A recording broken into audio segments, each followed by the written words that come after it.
Deep within the heart of the forest, where no sunlight touched the ground and even the owls dared not hoot, there was a path that only revealed itself at midnight. Travelers whispered of it, though few admitted to walking it. It was called the Market of Shadows. Once a month, when the moon was full and pale, the forest would sigh open, and the marketplace would flicker to life beneath the twisted trees. Candles floated in midair, stalls appeared where no wood had been, and merchants cloaked in black velvet whispered their prices in voices like rustling leaves. Here, people traded not with coins, but with pieces of themselves. Amira was a poor girl from a nearby village. Her family's roof leaked when it rained, her little brother coughed at night, and hunger sat at their table more often than food. One evening, as she gathered firewood, she saw something strange. Her shadow stretched unnaturally long and pointed to a narrow path she had never noticed before. A voice rose with the wind. "Come, child. Come to the market where all desires can be bought." Curiosity and desperation drew her forward. She followed the shadowy trail until the forest changed. The air grew thick with incense. Lanterns floated like fireflies. She had arrived. At the market's entrance, a woman with silver eyes greeted her. "Welcome, seeker. Here, you may trade what you have for what you crave. But beware, every bargain is binding." Amira walked past stalls brimming with strange wares.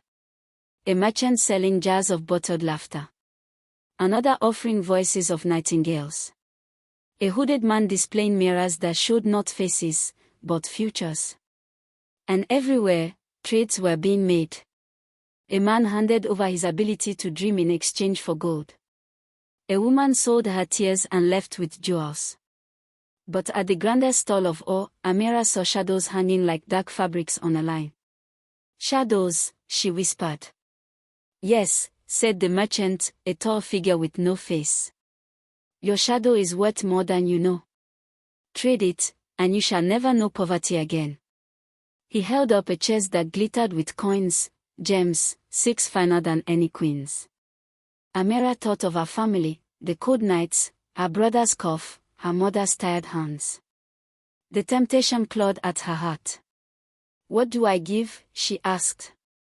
"Only the shape that follows you," the faceless merchant replied. "Your shadow. Nothing more." She hesitated. But then, with trembling lips, she agreed. The merchant reached down and, with a swift tug, peeled her shadow off the ground. She gasped as though a part of her skin had been stripped away. Her shadow writhed for a moment, then hung limp in the merchant's grasp. In return, a heavy chest of gold appeared at her feet. Amira smiled. At last, she thought, her family would never suffer again. But when she returned to her village, chest in hand, something strange happened. She walked up to her home, but as she reached for the door, her hand passed straight through the wood. She tried again, harder, but the door was as insubstantial as smoke beneath her touch. Inside, she saw her brother stirring in his sleep. She called his name. But no sound left her lips. Her mother passed by, carrying a lamp. Amira cried out, but her mother looked through her as though she were air. She stumbled back in horror. The truth struck her like a blade. Her shadow was not merely a shape. It was her soul. Desperate, Amira ran back to the forest, clutching the chest of gold. The market was still glowing faintly. "Please," she begged the faceless merchant. "Give me back my shadow. Take the gold instead." The merchant's featureless head tilted. "A trade is a trade," he said. "The shadow is no longer yours." She tried to bargain, to weep, but her tears would not fall.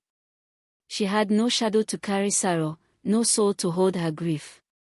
The market began to fade with the waning night. Candles flickered out. Merchants vanished into smoke. Amira was left alone, hollow, clutching riches she could not spend, unable to be seen, heard, or touched. From that night, villagers spoke of a ghostly figure wandering the woods. Some said they saw her weeping by her family's window, her hands pressed against glass she could never break. Others whispered that on nights of the full moon, she could still be found at the market of shadows, begging for her soul back, but the merchants only laughed. And so the story spread, carried from mouth to mouth. Some trades bring wealth, but cost more than riches. Some bargains can never be undone. And to this day, children are warned, if ever your shadow points to a path you've never seen, turn away.